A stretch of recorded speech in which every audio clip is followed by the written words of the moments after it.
उत्तर प्रदेश के मुख्यमंत्री योगी आदित्यनाथ ने प्रधानमंत्री नरेंद्र मोदी का सपना सच करने के लिए कई कदम उठाए हैं। अब देखिए, उन्होंने राम राज्य की बात की है और राम राज्य में उन्होंने कहा है जब तक राम राज्य नहीं आ सकता जब तक कि व्यक्ति के मन में सेवा भाव ना हो। उन्होंने कहा कि देश में यदि देशवासियों की सेवा की जाए तो राम राज्य की संकल्पना को सच माना जा सकता है। सुनिए योगी आदित्यनाथ ने क्या कहा। राम राज्य वैसे ही नहीं आता है। राम राज्य की पहली शर्त है सेवा का। पहली शर्त है सेवा, देश के प्रति सेवा। सब कुछ होगा, हमारा जाति, हमारी मात, हमारा मजहब, हमारा क्षेत्र, हमारा भाषा अलग अलग हो सकती है, लेकिन हम सबकी भाव और भंगिमा एक है कि मेरा भारत महान। मैं देश के प्रति पूरी श्रद्धा और सम्मान के भाव के साथ कार्य करूंगा। एक भारत श्रेष्ठ भारत के लिए पूरे समर्पित भाव के साथ कार्य करूंगा। अपनी विरासत पर गौरव की अनुभूति करूंगा। विरासत को विकास के साथ जोड़ करके निरंतर प्रयास करूंगा और सेवा का यह भाव पूरे देश के अंदर हर भारतीय के मन में आना हर भारतवासी को एक नई दिशा देता है, एक नए भारत के बारे में।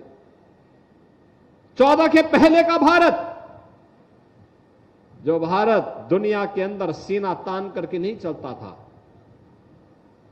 जिस भारत के बारे में दुनिया की धारणा कुछ और थी, और 2014 के बाद का भारत, जो भारत दुनिया के अंदर सीना तान करके भी चलता है और दुनिया भी बड़े सम्मान की दृष्टि से उस भारत की ओर देखता है। दुनिया के संकट के साथी के रूप में जिस भारत को देखता है, वह नया भारत है, जिस भारत ने आज दुनिया के सामने अपनी एक नई पहचान बनाई है। वैश्विक मंच पर जिस भारत को आज सम्मान मिल रहा है। दरअसल योगी आदित्यनाथ लगातार लोकसभा चुनाव 2024 की तैयारियां कर रहे हैं। उत्तर प्रदेश में लोकसभा की 80 सीटें हैं। इसी के चलते उन पर पूरा दबाव है कि यूपी में भाजपा की सीटें कम नहीं होनी चाहिए। यदि उत्तर प्रदेश में भाजपा की सीटें कम हुई तो पीएम मोदी की हैट्रिक बनना लगभग नामुमकिन सा हो जाएगा। क्योंकि यूपी में ही भाजपा बहुत स्ट्रांग पोजीशन में है।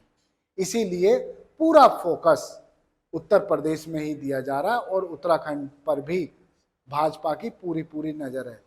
योगी आदित्यनाथ जनता के बीच रहकर काम कर रहे हैं और उन्हें देश में सबसे स्ट्रांग सीएम के रूप में भी देखा जा रहा है। नहीं तो जहां मन होता है भाजपा वहां के सीएम को बदल देती है। उत्तर प्रदेश में भी कई बार ये चर्चाएं चली, लेकिन भाजपा को पीछे कदम खींचने पड़ गए। इसीलिए योगी आदित्यनाथ अपनी मजबूत पोजीशन में हैं और जनता को लगातार लुभाने का प्रयास कर रहे हैं। धन्यवाद। देखते रहिए जय हिंद जनाब। चैनल को लाइक और सब्सक्राइब करना ना भूलें। जय हिंद।